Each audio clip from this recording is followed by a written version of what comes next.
안녕하십니까. 가이스 윤종일입니다.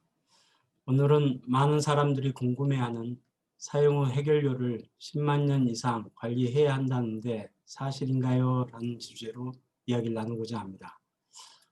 많은 사람들이 관리라는 표현이나 단어를 들었을 때 마치 인간이 능동적으로 10만 년 이상의 기간 동안 사용 후 해결료를 관리해야만 하는 것처럼 생각합니다.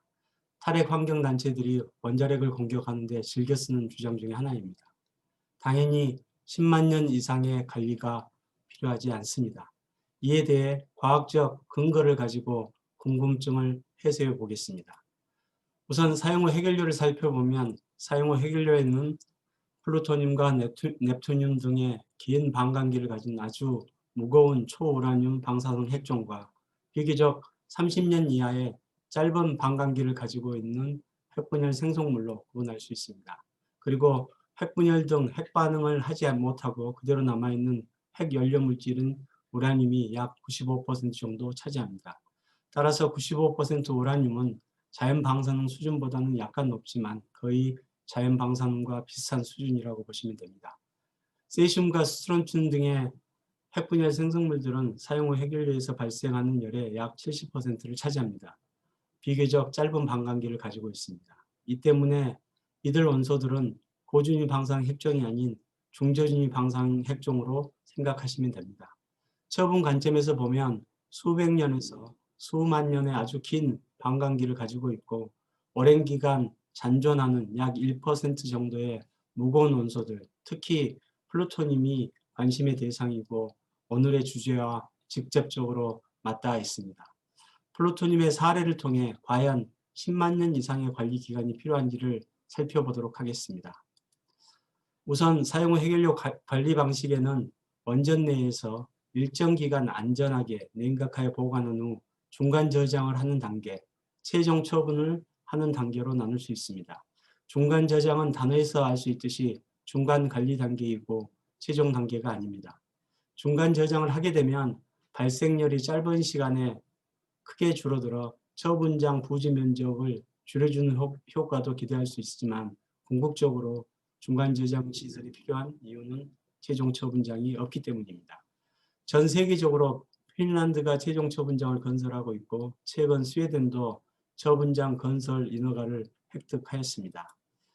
이 사진은 스웨덴 습식 저장 시설인 클랩을 보여주고 있습니다. 다음 사진은 스위스의 건식 저장 시설인 스빌락 시설입니다. 이 두 사진에서 알 수 있듯이 중간 저장 시설이 얼마나 깨끗하고 안전하게 관리되고 있는지를 알 수 있습니다. 우리나라는 40년 이상 사용 후 해결료 저장 시설을 안전하게 운영하고 있고 전 세계적으로는 약 70년 동안 아무런 사고 없이 안전하게 관리하고 있습니다. 앞으로도 안전사고가 발생할 가능성이 없다고 보시면 됩니다.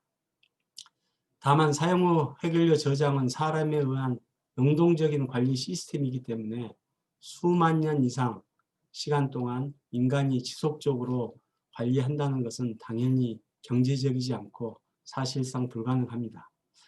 사람들이 사용 후 해결료를 잊고 살아도 되게끔 근본적으로 해결을 위해 전 세계적으로 지하 깊숙한 곳에 사용 후 해결료를 심층 처분하는 방식을 채택하고 있습니다.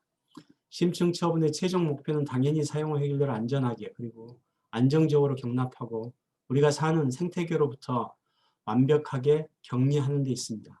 이를 위해 공학적 방벽과 찬양 방벽 등 여러 겹의 다중 방벽을 설치하여 방사능 물질의 유출을 원천적으로 차단하려고 하는 것입니다.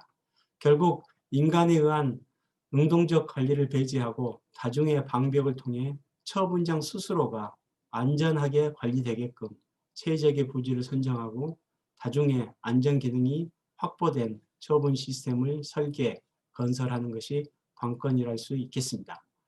그럼 단지 1% 정도 발생하는 플루토늄이 왜 처분 관점에서 중요한지 말씀드리겠습니다.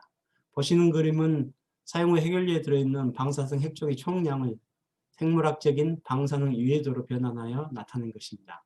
방사성 핵종의 총 재고량과 각 방사성 핵종의 반감기만을 가지고 계산하면 천연 우라늄 수준으로 방사능이 떨어지는 데 걸리는 시간이 10만 년 정도의 시간이 필요합니다. 300년이 지나면 플루토늄과 아메리슘 등 초우라늄 계열의 무거운 원소들이 방사능 이해도를 결정합니다. 이는 순수하게 총량을 기준으로 계산한 그래프입니다.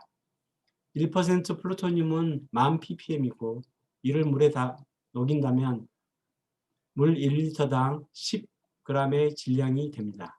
이를 다시 플루토늄의 대표적인 핵종인 플루토늄 239 기준으로 계산하면 1리터 물에 4.2 곱하기 10의 마이너스 2승의 몰 농도가 됩니다. 0.042 몰 농도가 되는 것입니다.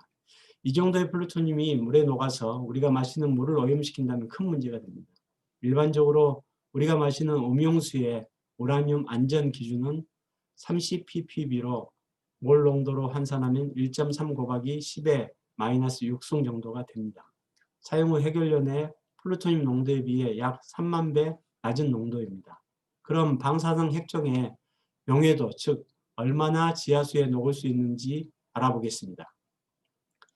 심층 처분뿐만 아니라 자연에 존재하는 모든 중금속이나 방사능 핵종들이 인간이 사는 생태계에 도달하기 위해서는 이동할 수 있는 운반 수단이 필요합니다. 도체 상태로 존재하면 당연히 움직일 수 없기 때문에 물에 녹아야만 움직일 수 있습니다. 말하자면 방사성 핵종의 유일한 이동 수단은 지하수입니다. 지하 처분장 주변에 지하수가 없으면 처분장은 영구히 안전합니다. 결론적으로 방사성 핵종이 지하수에 얼마나 녹을 수 있는지가 안전한지 그렇지 않은지를 결정하는 기준이 되는 것입니다. 앞서 보여드린 방사능 총량은 중요하지 않습니다. 안전한지 아닌지를 평가하기 위해서는 지하수에 녹을 수 있는 용해도 최대치가 유일한 기준이 됩니다. 이를 기준으로 300년 이후 방사능 이해도를 지배하는 플루토늄에 대해 살펴보도록 하겠습니다.